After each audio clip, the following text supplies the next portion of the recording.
नमस्ते. आज आपण काही बेसिक माहिती आहे ती जाणून घेणार आहोत. हे दोन्ही बाजूला दोन किडनी असतात.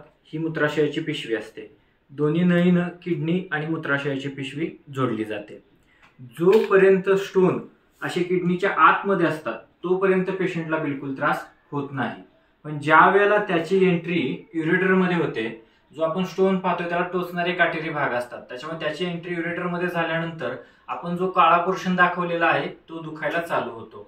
आणि जो स्टोन आहे तो ज्या ठिकाणी असेल त्याच्यानुसार त्याचे सिम्पटम्स असतात ते वेगवेगळे दिसतात.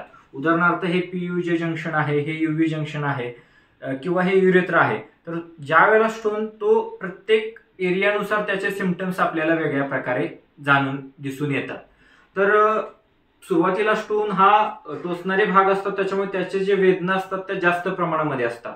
पण ज्यावेळेला आपले मेडिसिन सुरू होतात त्यावेळेला त्याचे टोचणारे जो भाग आहे तो डिझॉल्व्ह होतो आणि त्याच्यामुळे नैसर्गिकरित्या वेदना आहेत त्या कमी प्रमाणामध्ये होतात. आणि आपले मेडिसिन सुरू झाल्यानंतर स्टोन हळूहळू खाली सरकायला चालू होतो.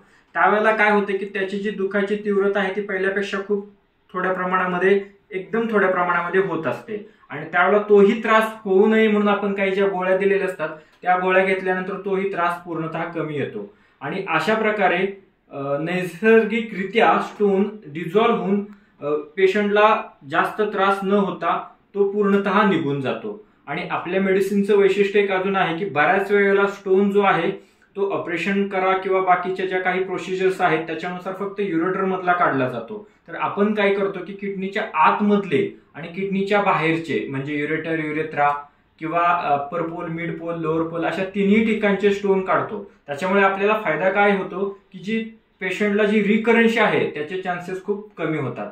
तर अशा प्रकारे ही बेसिक माहिती आपण किडनी स्टोन बद्दल आपण जाणून घेतली.